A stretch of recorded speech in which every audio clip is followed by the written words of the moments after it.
Hi guys, this is Thea Sanders, CEO and founder of Naya Beauty App. I am here today on Naya Unfiltered with the iconic Scott Barnes, the makeup artist, legend, beauty guru. We are so excited to have him. I mean, we've been talking about this nonstop. So hello, Scott. Hey, what's How going are on? you? I'm really good. A little tired. Been busy with my series that I'm doing right now, which is the history of makeup. It's been incredible. What a journey. Obsessed. I've been watching it, obsessed, and how you get that, those looks back in the day. Oh my gosh, it's been a lot of research. I can tell you that this is like something that I was like, oh, I started off with like the 1900s because I was just like, well, this ought to be interesting. It's a little Bridgerton, it's a little Titanic. Right. I'm like, let's do, and I was so in quarantine that I was like, this is boring. So my friend who's a model, Lakin, I talked to her. I was like, hey, come over to the studio. Let's just do a little something, And she's like, okay, I'm down for it. And then it just like turned into a thing. And I was like, we should do the 20s. And then it was like, let's do the 30s. And then we started building sets. And then it started going into like, now let's produce this. Let's make it bigger. Well, it was like everybody went nuts. So it was like, oh my gosh, we're getting like, people are like counting down till it comes out every week. And it's kind of funny. I'm like, this is kind of interesting. It's like, I've always wondered like, okay, how is is it difficult to achieve or execute certain looks if they have different products? And so I can see you sometimes you're like, okay, I'm going to just use this, Right. Like I would talk about what was used, but I was like, I'm not doing that. Like, first of all, I'm not going to spit in the tin and put it on your eye. I feel like that's not very COVID friendly. What's the weirdest product that they used to use back in the day that you're like, okay, I can't believe they use this? Well, number one, we're still using Vaseline, and Vaseline came out in the 1800s. So that is still being used for a lot of beauty things today. Lips, you name it. Lids, like people use it for doing like a greasy eyelid and stuff like that. They used kohl for mascara, you know what I mean? You use a little bit of kohl and a little bit of Vaseline, and people were using kohl in their home. So you remember that, they were heating their house. For heat, right? For heat. So it was something that was readily available. Also, matchsticks. You would burn a matchstick and then use it to draw in your brow because there wasn't brow pencils. The first makeup was introduced in 1909 at Selfridges in London. And before that, only prostitutes and actresses wore makeup, and it was just unheard of for you to put makeup on. So it wasn't popular to have makeup on or to appear that you have makeup on. You kind of bought it in the back alley. You had to seem like this innocent, pure, you're not using makeup, right? Yeah. You're a natural, and you're an upstanding woman. That's what that was really about. It was, it was funny because my friend who's a model, she's a really great model, as everybody knows. And she's always like, hands are on her hips. And I go, no, it was tea and saucer. Your hands were like this because you had tea and saucer. And very small movements? Very small movements. Your clothes were really constricted. You had corsets. They would have like those like girdles or those corsets. Yeah. Girdles didn't come out until the 50s. In the 50s, we were like, it was like such an invention. It was like the girdle, now we have Spanx. You know what I mean? So right. Nothing, and the whole point of this whole series was women are beautiful regardless of what era we're in.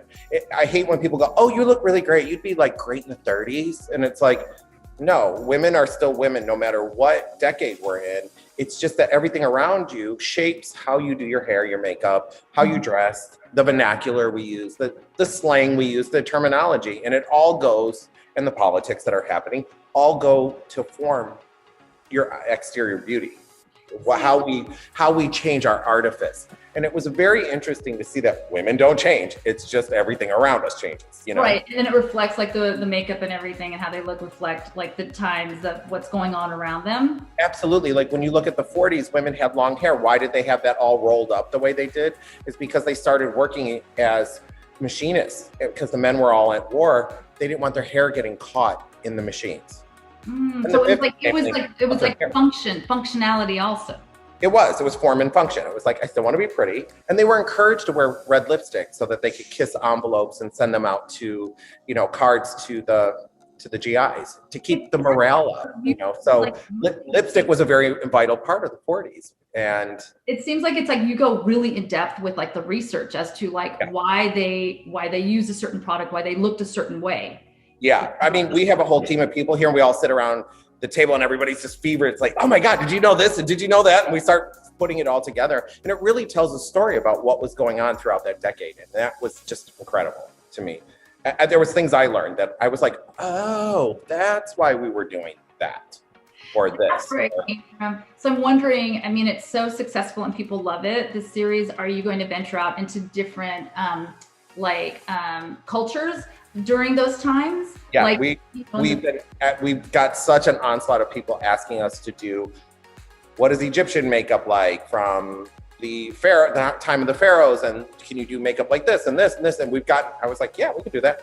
You know, I feel like I can do anything. I'm like, when it comes to makeup, I'm like, I'll at least try it. If I fall, I fall. You know what I mean? It washes off. That's the great part about makeup. Were you surprised how well received it was and how, you know, how people were so excited about? Yeah, it goes to like my first book. When I wrote my first book, I did it because of the love of actually writing the book and what the information I was giving. When you try to do things where you're like, oh, it's calculated, where it's celebrity driven, or it's this, or it's that, it never works. That organicness kind of goes out of it because you're calculating it too much. When you do things because you just love it, and you're like, I don't care if people like this or not, I'm going to do this. And that always winds up being the thing that shines the brightest, you know? So you said that, where did this come from? Did it come from like, because you were bored? You had mentioned something like, oh, well, I was bored, I was in COVID, and so I decided to do something new and just... Honestly, we were in such a lockdown, especially here in California, which you know, right? And it was like, I was going to the office, to the house, to the office, to the house. And I have a gym inside my office, which is great because I love to work out. So my life wasn't fully interrupted, but I wasn't going out to restaurants. I wasn't socializing. I didn't have my normal kind of like personal routine that I do with friends and family members. So now I'm just like, you know, it's me, my son, and then like my 3 employees here in the office. And it's like, and Frank, my husband. And I was like, we're just kind of like, we just do the same thing every single day. And I went home and I was like, I was so sick of the news, so sick of listening about COVID, so sick of listening about masks and vaccines. And I was like, so I just got sick of hearing all the news, and it was like a little depressing, which I think everybody can relate to. And I was like, I wanted to be transported into another time. So I started really researching who was the most photographed woman in the 1900s, which was Lily Elise. She was probably the most photographed woman. And she was beautiful. By today's standards, she was beautiful. So I started digging a little deeper, and I was like, well, she looks like she has makeup on. But back then they hand painted photos. So you were like, was this a painting? Did she have makeup on? And then I started like digging in more, and I was like, well, I can recreate this. I can do this. I've never done it, but let me try it. You know, it's such a departure for what I do. I was like, let me try it. And I felt like I was okay at it. Well, it's kind of weird. As I was doing some research, it seems as though that's kind of been, you know, your career. Like, let me try it. Like, I've never, like you were talking about, oh, I don't do movie makeup, but okay, let me do it. You know, how you started your career. Like, let's go back, like how you even started your career and became. Yeah. You know, it's interesting because my career, you know, first of all, I always give God all the thanks in my life for everything that goes on. I'm extremely blessed. He's number one in my life. He comes first. So I always say God had a path for me. And I was constantly, as we all do, is all of a sudden you're being directed in this direction. And you're like, I don't want to do that. You know, it's like, and it keeps getting presented to you. And you're like, I don't want to do that. And it's like, you're going to do this. And it was one of those situations where I was in school for fine arts, painting. And I worked for a photographer to make money. And I worked at a hotel. I worked for Ian Stryger and at the time, Steve Rebell, who they opened the Royalton, which was really the first hotel that I worked at in the 80s in New York. It was kind of rough, 86, 87, somewhere in there. I forgot exactly. But I was, you know, just trying to make ends meet as a struggling student, starving in New York City during the 80s, late 80s, you know, into the 90s. And this photographer I worked with, makeup artist, would come in, and he was always so frustrated with the makeup and hair people. And he did fashion and catalogs and all this kind of stuff. And he used to let me paint in his studio. I had 6 roommates, which was awful. It's really awful. Don't get 6 roommates. Right? And you, please, it's awful. But it was bad. One bathroom, one little sink. For 6 men? No, it was boys, girls. Like we were all going to college. It was like Real World, if you can imagine. Remember Real World? I don't know. Yes, I remember Real World. Yeah. Yeah. It was like they were all living together and everybody was on each other's nerves. It was awful. So I would go there to escape work and paint. I got paid. So it was like a great thing. And I learned, oddly enough, about lighting, photography. And at that point, we weren't digital. So we were winding film and developing film and making prints. And I saw the retouching process, which was by hand. It was a lot of things that taught me about the business. And I got to see it from a different perspective. And I learned it from the ground up. So I learned that no matter what comes at you, you can, once you understand lighting and stuff like that, that was all grooming me for a later point in my life. So then I start he pushes me to do makeup. I'm terrible at it. And says, just, do it again. And I was like, oh, this is just awful. I didn't feel like I could fit in with that stereotype of what a makeup artist is. That was something that I was not real comfortable with. I was straight at the time. Makeup is for women. I'm not going to go into that world. Yeah, it was like, and the people that came in that were always makeup artists were very flamboyant, over the top. And I was like, just couldn't connect with that. Like, I was a little embarrassed to say I was a makeup artist, honestly, in the beginning. I was always say, like, I'm a painter. I always identified with being a painter. Fast forward, I sucked at it really, really bad. And the painting? The makeup, I was off. Yeah, it was like one of those things where it was like, I thought, oh, this is easy. I can paint, and then you go to do the makeup and you're like, I suck. Like, you're just like, and I was like really bad. And then I was frustrated because I thought, and this is where I'm going to stand corrected, I thought it was a very frivolous job to do makeup, which a lot of people still look at us like, oh, yeah, you're a makeup artist, interesting. But I had a different respect for all these flamboyant people that would come in then because it was hard. And I realized it was hard, Well, then if you were studying to be a painter, what were the similarities and the differences of painting on a canvas and painting on a face? Well, I paint with light, which is my thing. And that's where my iconic style kind of came out of. What was going on, I was doing makeup the way I had seen my mother do makeup, my cousins, my girlfriends, friends, and these makeup artists that would come into the studio. And I was like, I'm not good at this. And the photographer said one key thing to me, because he saw me struggling with it and he could tell I don't like to lose. So I was like, I suck. How do I suck less? And he's like, do the makeup the way you paint. And I was like, oh, and I painted with oil paints. So I started mixing all the oils in with the foundations and everything. And then it came to life. Okay, so then you started That's where my style was born. That's where it got born. And now the whole world kind of copies it, really. And some of them don't even realize that it's me that started it. It's weird. So do you think that for like a newbie makeup artist that's coming onto the scene, what you were doing, which maybe was the mistake, was you were trying to copy or imitate what you saw other people doing, but then you decided to maybe create your own style. Then all of a sudden this organically came about. So would that be your advice to newbie makeup artists? When I teach seminars, the first thing I say is be true to what you do. And when I started hitting as a makeup artist and becoming important or getting booked on jobs, if you will, grunge was everything that was going on, and I wasn't doing that at all. I was doing really glowy, beautiful skin, and everybody was like, it was a disconnect.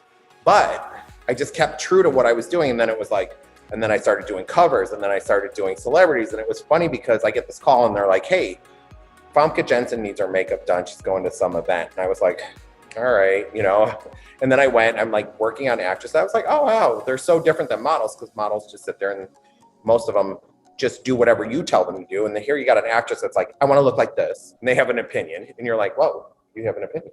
I didn't, where models don't really have an opinion. They're like, just make me look pretty. I don't care, So then I get a call from Julianne Moore, and then I started getting all these calls, and then Gwyneth Paltrow, and then I meet J-Lo. It was like one of those things. I had been working doing fashion for a couple, 3-4 years.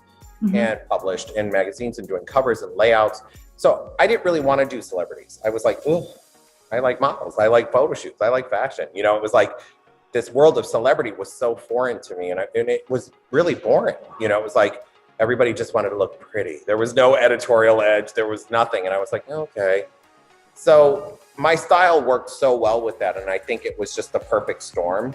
Again, God put you right where he needs you to be. I know.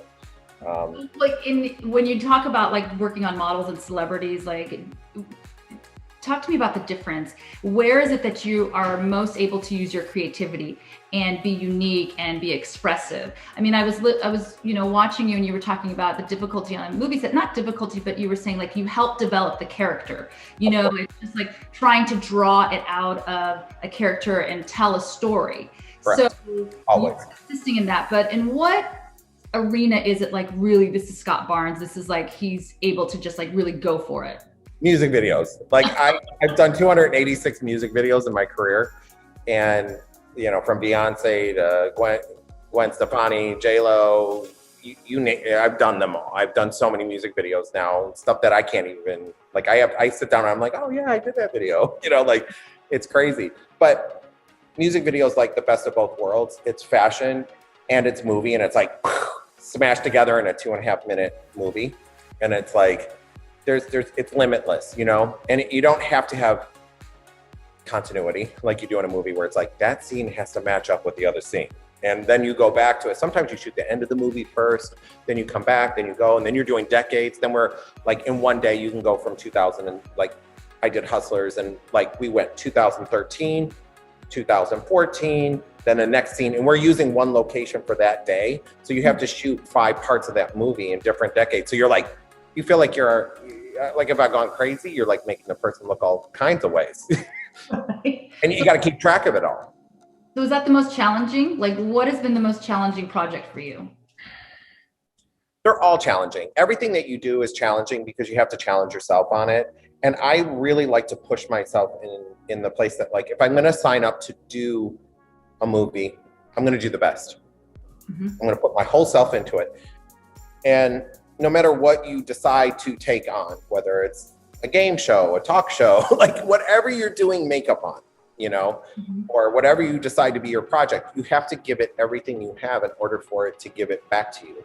It can't be something that you just kind of go, yeah, I'll just half-ass it.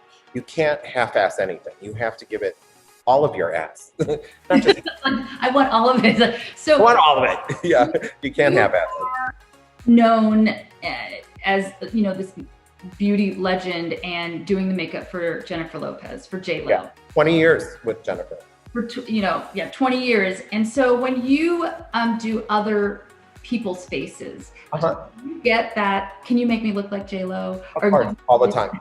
Or they expect that I'm going to do that, and that's not what I'm going to do because you're not J-Lo. Like, she was one of those people that when I saw her, she took my breath away. And she didn't have any makeup on. She had moisturizer on her face. She had a pair of sunglasses on, a cowl neck. Her hair was pulled back. And she had some Frankie B jeans on. It was like, you know, literally 2000. And I was like, wow, she's pretty. And it was perfect because what I was doing was working with all this oil and this glow. And she's sitting in my chair and I'm like, I'm going to make you look like you, but more. And that was that In Style cover that I shot with her. What's so amazing to me is that it was 20 years ago and you can still remember what she wore. You know, it must just like, it hits you. Yeah. You know why? Because it was that thing where it was like her and I were sitting there and there were some technical difficulties on the set. We were both like kind of sitting and we were just kind of vibing on each other without really talking a whole lot. And she was like, I like you. And I said, I like you too. That's how she is with people, you know? And she goes, what are you doing on Friday? And I was supposed to work with Kim Cattrall for a cover. And I was like, nothing. Why? What are you doing? And she was like, what are we doing?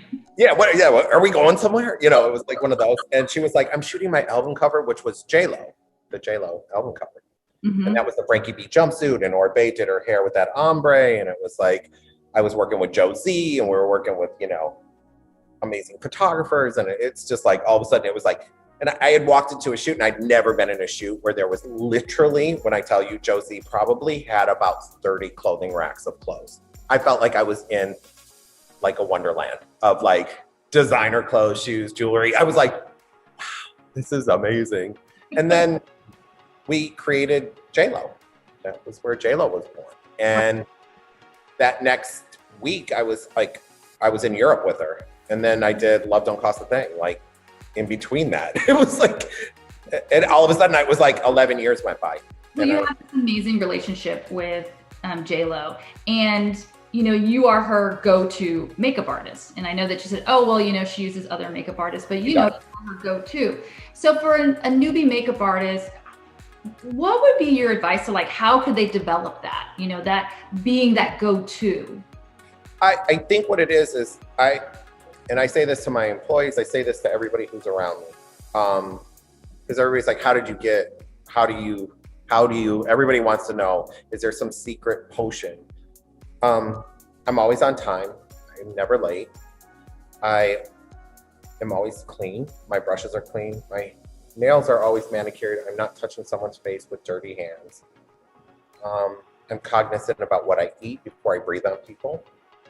It's all these things. You're in somebody's personal space. You're in their home. You're in their dressing room. You're in their private domain. And you have to be really respectful of that, number one. Number two, you have to be indispensable. And when I say indispensable, you have to create and you have to be so good at what you do that when you're gone, there's a void, there's a hole that no one can fill. And that goes for personal relationships, it goes for kindness, it goes across the board, so that when you are such a dynamic force in somebody's life, or you make such an impact in their life, that you can't be replaced. People can think somebody else can come along, but no one could ever fill your shoes, so to speak. Okay. And that's the advice I give people. So, you said that when you first started out, you were like, I suck, What was the moment that you were like, I'm actually pretty damn good at this? I tripped out. I was the first makeup in history to have 7 covers on the newsstand at 1 month. And my mom framed them all. Like it was kind of crazy. It was like Julianne Moore. I forgot whoever. Gwyneth was one of them. It was Jennifer. It was like one of those things that I was like, and I was standing at the corner in New York. There's newsstands like everywhere. And I was like I'm here. Like I'm in my skin. And this is actually happening to me. And because before that, I was just always like, don't look at me. And it was weird because everybody kept saying, what is this that you do this? And they wanted me to put a name to it. And I just never called it the glow. I don't know. I'd always just say, I don't know, it's expensive. Like that was what, to me in my head, I spent a lot of time like kind of fantasizing, if you will. I love women so much. So I love to celebrate the strength of women. And that's part of the reason why her and I connected so well. Jennifer's a very strong woman and she represents a lot to a lot of people, right? So when you get 2 people that I believe in women and I believe in the strength of women and I believe in the power of beauty and she's beautiful and she's strong. So together you're like, you have fireworks, that's what happens, and it was being at the right place at the right time with the right style at the right moment, and then you grow together as 2 artists, and that's what we did. But to answer your question about where that, kind of goes is like, it's just, you want to just celebrate women. That's the most important thing, is that everybody has the ability to be the best possible version of themselves. Right. And it's just giving women the tools to do that. It's like, literally, you can conquer the world, like you can literally do anything. And I try to tell women that all the time. Like, you have the ability, you have the strength inside you. Most people are so afraid to channel their own strength. So it's like, you say that like with your work, you love women and you want to be, a champion of women and strong women. And I wonder, I always ask people like, what is your inspiration and your muse? Do you have a muse? Is it Jennifer? Because then I read you were like, oh, like Walt Disney and Helen Keller. So it's like those fighters, like you like that fighting spirit. I do. I like people that are tenacious and that obstacles are not obstacles. They're only things that help propel you. There's no such thing as obstacles. There's no such thing as failing. There's no such thing as you fall, you get up and you go, okay, don't do that again. And then you go around it or you go over it, but you overcome it. That's the whole point of it. Your ability to go, all right, that's not great. Let me do it like this and let me do it like this. Oh, okay, I'm better at it. Or somebody tells you something. Hey, this could be done like this. I don't get angry. I go, okay, good point. Let me try it. And then I'm like, that either works for me or doesn't work for me. But to be closed off from that is probably the biggest mistake people make. They close themselves off and they're like in this kind of like shell and they're pushing and you're like, don't do that. You don't have to do that.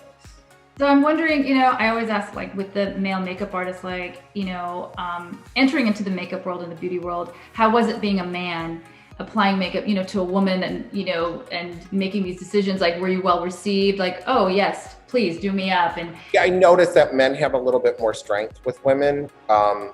Girls are a little bit more like, yeah, okay, do whatever you want, you know, where I see how they are with the girl makeup artists. They're a little bit more fight them. You're not doing it right. This is it. You're like, okay, I'm lucky. But with the men, it's also the way you grab somebody too to touch their face. It shows you. It's like, you know, you ever get a haircut and you try somebody new for the first time. You can tell by the way they comb your hair. You're like, oh, this person doesn't know what they're doing. My hair is gonna be messed up. And then you sit in the mirror and you're like, stop, make it stop. Why am I doing this? This has got to stop. Right. But if they do have confidence, I trust them. Like, oh, they know what they're doing. Because of the way they handle you. So part of being a great makeup artist is being very assuring, especially the process I put people through. So when I was doing all that contouring before, you know, I know that I'm not sure if everybody kind of knows that whole contouring story, but Kim Kardashian, I was working with her and she said, can we Instagram that you're doing this to my face? And this was years ago. And it went 60 million viral. And then it was like, everybody's taking credit for it since, but I'm like, nah, it was me. I actually have the Instagram to prove it. So, which is fun because it's going to come out in this next video that I just did. Because I'm like, thanks, Kim. You know, it was like, I had always been doing underpainting, as everybody's now called it, but I was doing contour underneath the foundation since the beginning of my career. It's how I built my whole career. And I just assumed that everybody did that. I didn't realize it. I saw people contouring, but they always contoured on top. And I was like, I don't like to see it. I don't want to see it. So I was reversing it, painting with light, and then cutting out the parts I didn't want. You're creating all these like looks, you know, and these techniques. And are you stumbling upon them, or how are you doing this? Is it like you're just figuring it out? Again, I think like God gives us all a gift. And I know that I just keep giving him, but it's true. It's like, because sometimes I think about where I've come from. You know, I come from Detroit. I came from like the neighborhood. You know what I mean? I was not like some rich kid. I was like, you know, we lived in a medium to middle class family. You know, it was like my parents worked really hard. My mom worked at a salon. My dad worked at General Motors. I wasn't like some rich kid that was like spoon-fed anything. And I didn't live in a rich neighborhood. So for me, it was like you had to beat or be beaten. So, you know, get to beating some faces or beat something or beat the sidewalk. Like it was always like, you have to propel yourself. You can't just sit back and be like, someone's going to hand me this. It's never going to come like that. I don't care who you are. No one ever just comes and hands it to you. You have to literally go get it. Take it. Like this, you have this fighting spirit in you, you know, and it's always about fighting and surviving. And I just had my 53rd birthday, and literally every single day I'm like, I'm learning something new. I'm running a business. I have employees. It's so challenging. You have no idea, because I don't like governing other people. I like this like freedom type of thing, and it doesn't work. So, you know, I'm learning every day, you know, and it's to be, it's one thing to be an entrepreneur. It's one thing to be an artist, but it's another thing to put the two together and be a business person. Well, let's talk about this, because you have this beautiful line, this beautiful collection. Thank you. What propelled you to start this line? Because stuff doesn't exist out there the way I want it to be. Do you know what I mean? Like customer zero. I love this terminology. They're like, customer zero recognizes that there's something that doesn't exist, and they need to make it. Right. Like when I came up with Body Bling. I mean, the story with Body Bling is funny. It was like, everything I've ever done was always just out of like want and necessity. You know what I mean? The mother of invention is necessity, right? Necessity is the mother of invention, right? So I'm in Cancun. We're doing Fashionably Loud. It's Jerry Springer, spring break. They have all these top models flying in from New York. It's dead of winter. they're white, and it's bikinis on a runway over the water. And they're like, make all the girls tan. And I'm like, they're getting here this morning. And I'm thinking in my head, self-tanner, that takes 4 to 6 hours for it to develop. How am I going to do this? You make some magic. There's 20 people. I'm like, there's no way. There was guys, there was girls, there was bathing suits, there was music, there was the thong song. It was a mess, right? So I go back to my hotel room. We go through rehearsal in the morning, and I look at my assistant, who's my friend from college. We actually grew up in Michigan together and moved to New York together. Shannon Bond. Amazing, like, jewelry designer, right? Now she's a jewelry designer. But we all went to school, right? And here, now she's on this trip with me. And I'm like, how the hell am I gonna make all these people tan? And she was like, I don't know. And I'm like, get me the blender. And he was doing all my protein shakes. So, back then. And I had this blender I bought in New York City at this Korean place that was like the Bullet before there was a Bullet. And it was green and it looked like a robot. Yes. There's a video of me actually showing this on like Access Hollywood, that Jennifer's sister, Linda, did a video of me making body bling in my kitchen before it came out. So I go into the hotel room, I'm dumping everything in the blender. I'm making, and I'm like, it's not right. And I'm putting shimmer, I'm dumping like everything in there. We make this like colored moisturizer. And it was amazing. Everybody was like metallic and bronze and walking down the runway. And I was like, okay, this is kind of cool. And it was like 2 weeks later, I started working with Jennifer.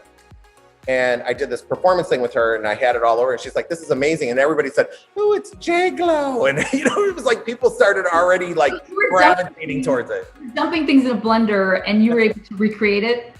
Yeah, because I knew what I did. It's like, it's painting. I used to mix my own mediums anyway. So you take oil and you take, it's like a powder. You can get pigment that comes in a powder and you mix it with linseed oil and you can create your own oil paints. So it was the same thing for me. It was just an extension of what I did with painting. So that's how that came to be. And then it became a product and it became a success. And now I think every brand out there has copied it in some form or another, from Huda to Fenty to NAR. Everybody's created a version of body bling. So and I'm like, even Jergens. I'm like, great, thanks. You're like, thank you. Let's see. Thank you. You can send the royalty check to me. Hello, that's me. The bling, that's me. Okay. Yeah, I mean, it's like 30 years in this business now. Really, 30 years. But okay, so you look at it as 30 years. How do you stay relevant and like up on trends? But you have to, as a creator, you have to be like 5-10 steps ahead, right? Yeah. So how do you keep those creative juices flowing? It's gut instinct. Like, you just do what you love. And if you're a real true artist, you just do what you love, and it's like that Field of Dreams thing. If you build it, they usually come to it, and you just do it and you do it from your heart. And sometimes you're not great. I mean, sometimes I fail all the time, but you just pick yourself up and you're like, I'm not doing that again. that was scary. Like, Next, like, okay, that was an epic fail. And listen, I had a cosmetic line in 2004. I launched on QVC. I broke records there. I did, $1 million in 40 minutes. Those were milestones in my career. And then in 2007, 2008, we were the top 3 selling brand at Saks Fifth Avenue, and the market crashed and I lost everything. And my brother died the same year, and it was hell. And I waited 6 months. Most people would have curled up in a ball and licked their wounds for a few years. And I literally came out with body bling and put it in a tube. And I wrote a book. And I was like, I'm not stopping. Like, this can't stop me. Right. You look at Walt Disney, 3 times went bankrupt, 4 times going bankrupt, some astronomical number of times he went bankrupt, getting Disneyland off the ground. If you love what you do, you just do it. Pick yourself up. You talk about failure. Are there trends that you've seen that just make you cringe? All the time. All the time, but I embrace it too at the same time. It's one of those things where you're like, oh, but you're like, it's kind of cool. And the thing is, I love what everybody does with makeup. I love that, like, all my followers and people that I see on Instagram, they're using my product. I love the way they see them using it. That to me, you don't understand what that makes me feel like inside. That is like the most amazing feeling. And I love being surrounded with young people that love makeup. I love being in a room full of people where they're like talking about product and how it works and what they do with it, there's something so organic and exuberant about that. Does that make sense? Like there's this kind of excitement and it's contagious. It's like, I love that. So what's the latest trend that has you excited? I feel like everything's going back again to the 90s. I love the 90s. Me too. I was like, I don't know if you saw my runway. And the 90s. You know what I was listening to today? I was listening to Wham. Tell me what you were listening to. So when we were doing the whole 80s thing, we were listening to Wham nonstop. And then when we went into the 90s supermodel, it was all George Michael. We were like, like we were doing like, you know, I don't know if you saw the runway video or the 90s supermodel. No, I didn't. I'm going to watch that. Oh my God. I built a whole runway inside my studio. Oh gosh, I want to see that. So I used one model and did 4 looks or 6 looks on one model. So she looks like a different model every time she comes out. Really? Oh, like we were in COVID, so I used one model for the last 6 months or whatever we've been in here. Like, I was just like, one girl. And everyone's like, why aren't you using other girl? And I'm like, because we're in COVID. We're not supposed to be breathing on each other, you know? Yeah, so we're quarantined. Like, she's my pod. She's my bubble. She's in my bubble. Yeah, she's part of my posse. So it's like, you know. And what's great about her, she's a nurse during the week. She goes, and like, I'm this gorgeous model on Wednesday nights. Like, I turn into Superella. You know, it's like, she's amazing. She's a superhero. So you think that it's going back to the 90s? So there's a 90s flair. When they go back, you know, and they pick and choose certain, you know, elements of that little bit. Me too. I do the same thing. I'm like, I extrapolate the good stuff, and then I'm like, with some of the other things, I'm like, that wasn't cute. It wasn't cute when it was going on and I was there. It wasn't pretty. That part wasn't cute. Like the leg warmers, I don't know if that was cute back in the 80s, but. If you have a cankle, it's probably not for you because you're adding more weight to the ankle. Not a good look. You know? But if you had like that scrawny leg, all of a sudden it gave you something and a high heel. You were I would gladly do the 80s. I think what everybody's searching for right at this moment, and I think that's the reason why so many things everybody's reminiscing about when they had freedom, when we were able to move around, hanging out with friends, and reminiscing about really good times.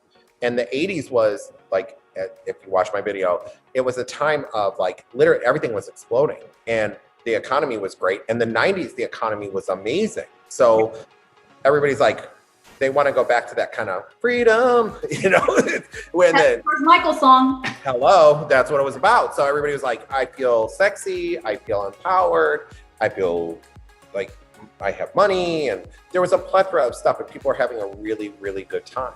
And I was.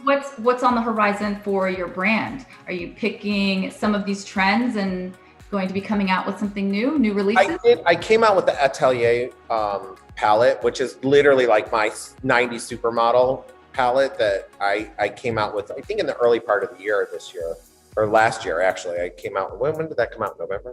I can't even remember. Yeah, it's very end of October. Everything blurs, October 2020. So I came out and with it, and it's all like names like Portfolio, Call My Agent, Runway, Last Looks, White T-shirt, you know, it's like everything that had to do with the 90s, and I recreated a bunch of models in that 90s fashion. And I had Frank Galasso and Kim Kimball here doing hair, and they were like making hair just like massive. We had scaffolds, the girls were on dresses, wind fans. It was just so much fun.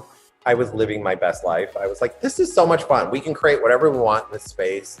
And we have these elaborate photo shoots and we kind of live in a fantasy. As I was saying earlier, in my head, I go into these places and when I'm doing someone's makeup, I kind of channel, like, I have these scenarios going, like, if we were on a beach in the middle of Saint-Tropez, what would you look like? And that's where I used to go with Jennifer all the time. I used to like, and she laughs because I'm doing her makeup. I'm like, you know, and I'm doing her face and I'm like, you're so rich that like, no one can even touch you. You've been on vacation for 6 months. No one can afford her. She's rich. And look at her. She's beautiful. She's hot. She's everything. She's expensive. You cannot touch her. You can't touch her. Yeah. And that's when you're doing that and you love somebody that you're working on, because I really have love for Jennifer. I spent so much of my life with her. And, you know, there was a point when it was like me, myself, Orbe, J-Lo, and Andrea Lieberman. We were together for 11 years straight. Like I'm talking every day. So you're creating iconic moment, all of us. And we would get tired and like grouchy and like we're flying from country to country. And I used to be the one that would walk in the room and go, and she'll attest to this because I used to say all the time, whether you guys realize it or not, we're making history right now. So do your best. And we would always be like, oh my God, it's so true. We are, and it was like one of those things because they were iconic moments and the world was watching us and we knew it, when it was you recreated when she walked on like the Versace with that dress. Yeah. I mean, how iconic is that? It gave me chills because I was really excited to be asked to do that. Number one, I know Donatella well and am friends with her and have a love for her as well. So to see Donatella, to see Jennifer walking that walk, you know what I mean? And to see the editors get up on their feet for her, the editors that are like this all the time, they were like, yay! They were living for her. She was serving supermodel realness. She was clopping down the runway. I was like, yes, and when I'm somebody that like when people I love are doing stuff that's exciting, I'm excited for them. I get like, yay, I'm so excited for you. Like, this is awesome. What are your go-to products for you? Like, I mean, to recreate, I saw this list of products, like to recreate this look, and it was just like a slew of things. I'm like, whoa. Okay. Did I write that? Because I'm very simplistic. Yeah. I don't know. I mean, it was like a lot. I'm like, oh, wow. Okay. So what are your go-to products for you? For me, I use like a cream stick foundation to create contouring. It's a dry formula. I've been working on it for a few years, so I have I'm going to be coming out with it. Grab one of them. I can show everybody. It's coming very soon. I'm going to do some sneak peeking, and I got some blushes that are coming. I got some things that I'm working on that are coming out hopefully this year. So I'm going to get it a little closer. Can you see it? Oh, I love the packaging. Wow. Yeah. It's, I was like, I need something with a lot of cuts on it because that's what contouring does. It cuts your face. And like so, look at that. Look at it. It's very precise the way so you can really just go in and slice, dice, and it's flat and and you pick it up. This isn't like a new invention where, there's other brands that have the slant, but I changed the pitch on this. It's really slanted so that you get really tight with it. Hopefully we get to try it. Yeah, no, and it's a dry formula. My whole thing is like contour needs to stay put. You can't have too wet of a formula because then when you put your foundation over it, it just turns into mud. Want to stay in one spot. Look Light at that. colors. So you can do like a conceal, highlight down the center. Yeah. So it's pretty easy. And I'm trying to make something that isn't so complicated for women. Sometimes women are like, I want a contour. I don't know what I'm doing. Help me. I get a lot of that. So, and I'll show you the blushes that are coming. They're super. How long does that take for you? Like if you're like, okay, I'm going to make this new line or I'm going to make this new product, about how much lead time does it take until you release it? Sometimes a couple years. And I'll tell you why. I'm so particular about formulation. I formulate the stuff myself. So I am going in the lab at first blush, then it goes back and forth, back and forth, back and forth, back and forth. And everybody's like, oh, you make it in China. And I'm like, okay, first of all, I don't have a problem with China. Just let everybody know that. Number two, I get ingredients from all over the world and they go and they get assembled there. And I'll tell you why. And I'm glad that we're talking about this. They have such strict rules about who comes in to the lab. You have to go through a 3-step process to get into the lab. That does not happen in America. In America, you could walk in with your hair out. Things are flying into the makeup. You don't know. Somebody could sneeze. It's disgusting. There, you have to go through like a decontamination. You got to go with a white suit on. You got to get hazmat stuff. It's crazy. Well, there's so many misconceptions, of when you're making makeup, and then you hear about in LA when you go down there and they have like the counterfeit. So there's maybe there's rat poop in there. So then people think, oh, you go to China and you get that made, then all of a sudden the quality is bad. But it's a total misconception, right? 100%. We have the facility that I use and that I'm part involved in is literally every major brand is in there. And I'm not allowed to say who's in there, but I see the stuff going by and I'm like, oh, okay, you know. I know that, and I know. Yeah, that. I know that. You know, it's kind of, it's insane. So when you hear people are like, it's not made in America, it's like, okay, you know, just go through your house, whatever's not made in America, stick it to the left. You'll be sitting on a concrete floor in a minute, just so you know. So what I did was I did those blush palettes and everybody loves them, but I decided to come out with singles. So these are coming really soon. I just got these this morning, like the finished, you know.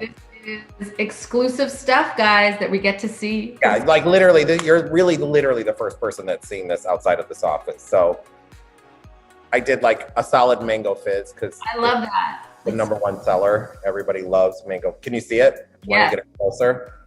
Look at me. I'm like going closer. Better? Yes. I love it. Yeah. So that's cool. And I've got a highlighter that will blow your mind. That's coming out. And like, when do you think they'll hit the shelves? I think they're going to be here in July, aren't they? Yeah. I just did the final okay on them, but this is the highlighter. Wow. And I don't want to touch this, right? She's going to get one that I can touch. I can't touch this because it's got to go out. Photography. It's like not MC Hammer. It is MC Hammer. Can't touch this. Don't touch this. Can't touch it. But I'll show you. It was funny because I worked for Shuamura and they stopped manufacturing this highlighter. And so I, as an ode to him, who's a dear friend, I created this highlighter off of what he made, which is unbelievably like wet skin. And that's what I always used to use on Jennifer's highlight. Oh, really? Oh, so yeah. Back in the day. So it's like no one's been able to really replicate that. That is cool. Look at that. It looks like it's wet. That's where my head's at. When you ask me about the future, I love creating product and I love creating stuff that works. You know, everything that I make works. And it's a thing for me. It's like, if I tell you this mascara works, it works. The quality's there. It's taken me 5 years to develop it. Because I love false eyelashes, right? And people wear extensions and you're not supposed to put mascara on with eyelash extensions. And when you wear false eyelashes, you want to marry the two eyelashes together. So I created pumped up mascara, and that mascara literally is amazing on false eyelashes because it doesn't clump them together. It doesn't turn into one eyelash. It's, you know, you still stay fluttery. So it's that kind of stuff that people don't realize that there's so much time taken into it. The brush is for separating lashes. It's not for getting as much mascara on the lash as you can. So there's things that go into it that people don't realize. And I'm like, nope, it's not right. And everybody's like, oh my God. He's like, the rest of the team's like, he's at it again, where I'm like, it's not right. It's not the right color. It's not the right shade. I'm a perfectionist. People read about you. They see your YouTube channel. They see these incredible videos. They think they know you. Can you share something about yourself that would totally surprise your fans? I don't know. I'm pretty open with everything. What have you heard? No, I haven't heard anything. Okay. Any tea. I have no tea. I'm pretty much like, I love to be silly and I'm really playful and like I'm a gigantic kid. And I think that's the part that people don't realize. They meet me and everybody goes, oh, you're completely different than I thought you would be. Because everybody thinks I'm going to be, I don't know what they think. They think you're going to be aggressive or up or something like that. Yeah, I just love people, you know, and that's the thing. I feel at home. It's interesting because I get a lot of love. You know, I feel so loved by my followers. I feel, you know, I put stuff out, we volley back and forth. And I've always been a person that literally speaks to people that follow me myself. I answer them. I answer everybody. And yeah, that's amazing. I mean, I guess like even when I'm like watching your TV channel, you're even talking with your husband about making waffles, you know, like you're just like everything. Yeah, we just kind of like, you know, it's interesting. We were just talking about this the other day. We met in 2010. We have a 20-year-old son who we've raised, and we both had wives. We were both married, and then we got together, and he has his biological son that I co-parent with him, who's, you know, I consider him my son, and every day's challenging. It's exciting, and he fills our life with so much joy and in anguish all at the same time. you know, like all 20-year-olds do. We're supposed to start with some icebreakers, but we didn't. We just went right into it. We went into it because we don't need to break the ice. We were already broken. Break the ice. But I like to play like a little game. Okay, let's do it. Okay, let's do it. Okay. So what's the first thing that you touch in the morning? Do you really want to know? Okay. It depends. It's usually Frank, honestly. Yeah, you know. What's the last thing you touch in the in the evening? It's usually Frank. So it's like I don't go for my phone first thing. I try to keep my phone away from me. Okay. It's always on silent. I don't love the phone. My phone's always on silent too. Okay, so what was the song that you listened to today? Like the first song that you listened to today? We listened to, honestly, here in the office, we listened to Willy Wonka and the Chocolate Factory today. Pure imagination. Okay. And I'm not lying. Everybody was like, "Can you put that song on?" And I was like, "Yeah." Gene Wilder singing? Works in my office was like, "Can you put that song on?" I was like, because I was singing it, and then we listened to it, and we're all like, "Why does this song make you so happy?" He says, "Yeah, it's like it brings up happy thoughts." Now, if you were walking into a room and you had a theme song playing, like your own soundtrack, what would that song be? Ooh, wow. I used to have a theme song on my phone, and it was from this. Well, it was really for my clients that I put it on, so I can't say it was really for me, but it was kind of like my theme song. Okay. It was like it's this really kind of off thing. It was this diva CD that was called Stars 69, Stars of 16, Star 69 or something, or Stars of 69. And there was a song called I Look Good. And it was like this diva singing, I look good. And it was like, so every time my phone would ring, it was my ringtone for the longest time. So like Celine Dion used to just crack up every single time it would ring. And she would imitate it. And it's something amazing to hear Celine Dion sing to you. What's your spirit animal? Bocce. What? Bocce? Yeah. Bocce, is Bocce here? We just got a new addition to our family, which we got a baby Doberman, but Bocce, everybody knows Bocce because Bocce walks the runway, and you got to see the runway pictures. There's pictures of Bocce. Look at this dog. She is. I know, I love you too. You're my spirit animal. She's hilarious. She's full grown. When I got her, she weighs 1 pound 7 ounces. When I got her, she fit in my hand, and she was the runt, and nobody wanted her. And now she lives in the lap of luxury. And she runs everybody's life here at the office. How old is she? So, she's 2. Well, you said, I got a little puppy. Like, I see. Oh, the other one. Well, I don't know where the other one is. Where's Crazy? Is she sleeping? Grab her. You gotta meet the other one. Yes. Okay. Now Bambi's 12 weeks old. And we have a love affair going on. She's got green eyes and she stares at you, and she doesn't let go of your gaze. She like looks at you.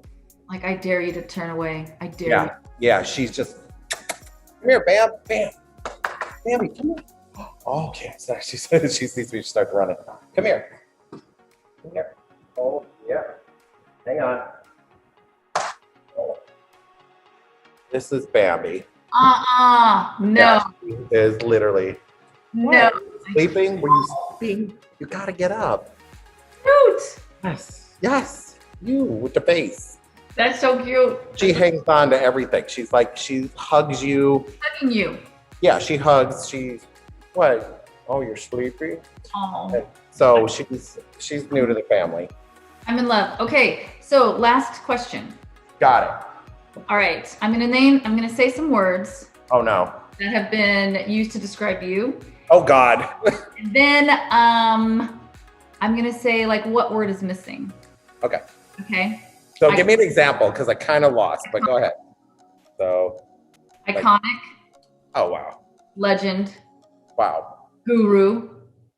Master. Thank you. Lover. Oh. Loyal. What was that last one? Loyal. Loyal. Very. Okay. Well, Blank. Next up is you. Silly. Silly. Yeah, I'm silly. I like to laugh. I like to be just like a big kid. I know I said that earlier, but It's true. I think that what keeps you young is having a childlike heart. And kids just kind of like, they love everything just because they love everything. You know what I mean? And when people start becoming not pretty anymore, they get angry with everything and everyone around them. And it shows in their face. My mom always used to have this expression: you're born with the face that God gives you, and then you get the face you deserve. And I was like, wow, that's wow. Is that a verse? Like, you know, and it was like, but there's some truth in it. When you're happy, it shows. When you love people, it shows. When you have light emanating from you, it shows. And when you're angry and hurt, feel defeated all the time, it shows. So you can choose to be one of the two things. And that's why, to me, beauty comes from within. That's why I was writing all my books. It's like, it starts with you. No matter your size, no matter your ethnic background, no matter if you're rich or poor, rich, thin, fat, doesn't matter. What matters is you embrace yourself and you put the best part of yourself forward. And what happens with that, and this is, I want to leave you on this, is like the most important thing is that you pay it forward. And when you love people and you get excited for people and you help people and you smile at somebody, it's contagious, right? So if we all did that, we would live in a really great place where people aren't beating each other up all the time. So that's like a great note to leave on, that like everyone needs to learn to be silly or and love yourself. The key thing here is that everybody's broken. Everybody's got broken parts. There's nobody, and if somebody says, oh, I don't have anything wrong, you're a liar. Everybody's got damages and broken pieces inside of them. And it's our job just to kind of put them together a little bit and just, and be okay with the broken pieces. I'm okay with these broken pieces, but learn from them and grow out of them. But no one's perfect by any means. So, well, your makeup is flawless, so yeah, so that's damn near perfect. You try. That's my trying to make things perfect. Do you understand? Well, you're doing a great job making things perfect. Thank you. Thank you so much. Thank you so much for this. This was really fun, and I enjoyed it. Thank you. I mean, for you taking the time to talk to me, you know, and share some of your family members with me and with our viewers. The furries. Yes. So that's it, everybody. Thanks, and join us for next time. God bless. Thank you. Oh my gosh, thank you so much.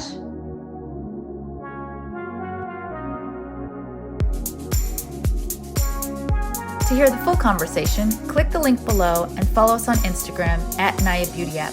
Thanks for watching.